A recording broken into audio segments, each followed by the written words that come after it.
आता पाहूया 36 जिल्हे 50 बातम्या।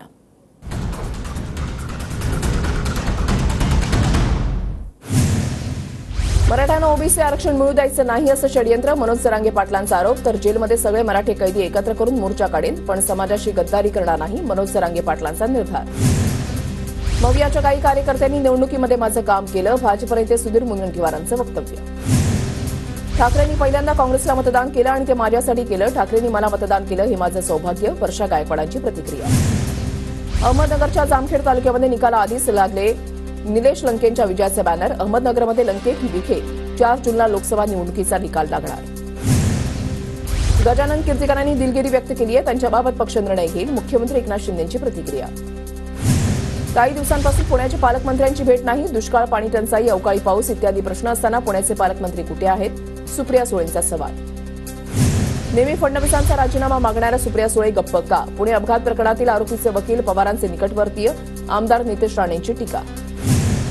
नितेश राणे नेमक्या कोणत्या पवारांबद्दल बोलले ते त्यांनीच सांगावं, सुप्रिया सुळेंचा नितेश राणेंवर पलटवार।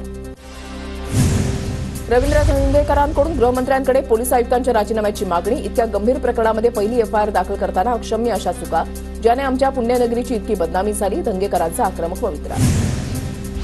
पुणे अपघात प्रकरणाच्या तपासासाठी 10 पथकं तयार, तपासासंदर्भात अतिरिक्त पोलीस आयुक्तांची पथकातील अधिकाऱ्यांसोबत बैठक, प्रत्येक पथकाला त्यांची जबाबदारी ठरवून देण्यात आली। आरोपीला पोलीस ठाण्यामध्ये पिझ्झा बर्गर दिल्याचा आरोप।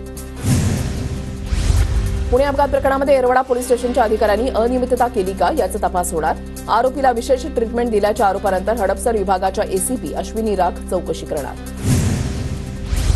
विशाल अग्रवालच्या नातेवाईकांनी पत्रकारांवर हात उचलला, अग्रवाल यांची प्रतिक्रिया घेण्याचा प्रयत्न करणाऱ्या पत्रकारांवर नातेवाईकांची अरेरावी। व्हायरल होणाऱ्या रॅपचा व्हिडिओ माझ्या मुलाचा नाही, व्हायरल होणाऱ्या रॅप व्हिडिओवर वेदांतच्या आईची प्रतिक्रिया। पुण्यामधील अपघाताच्या घटनेबाबत मला पश्चाताप, माझा नातू अल्पवयीन, खटला अल्पवयीन म्हणून चालवावा, वेदांत अग्रवालचे आजोबा सुरेंद्र अग्रवाल यांची प्रतिक्रिया। आरोपी वेदांतचे आजोबा सुरेंद्र कुमार अग्रवालांची आज पुन्हा चौकशी केली जाणार, सूत्रांची माहिती। आरोपी विशाल अग्रवाल दिशाभूल करत असल्याची पोलिसांची माहिती, तपासामध्ये सहकार्य करत नसल्याचंही पोलिसांचं म्हणणं। विशाल अग्रवालच्या नातेवाईकांनी पत्रकारांवर हात उचलला, अग्रवाल यांची प्रतिक्रिया घेण्याचा प्रयत्न करणाऱ्या पत्रकारांवर नातेवाईकांची अरेरावी। पुण्यामध्ये राज्य उत्पादन शुल्क विभागाकडून धडक कारवाई, गेल्या 3 दिवसांमध्ये 32 बार आणि पबचे परवाने रद्द, सततच्या कारवाईविरोधात पब चालकांचं आज राजा बहादूर मिलजवळ सकाळी 11 वाजता आंदोलन। अहमदनगरच्या अकोलेमध्ये राधाकृष्ण विखे पाटलांचा ताफा अडवला, पाण्याचा प्रवाह कमी न केल्यानं ग्रामस्थ आक्रमक। यंदा राज्यामध्ये चांगला पाऊस पडण्याचा अंदाज, राज्यामध्ये सरासरीपेक्षा अधिक पाऊस पडण्याचा हवामान खात्यानं वर्तवला अंदाज।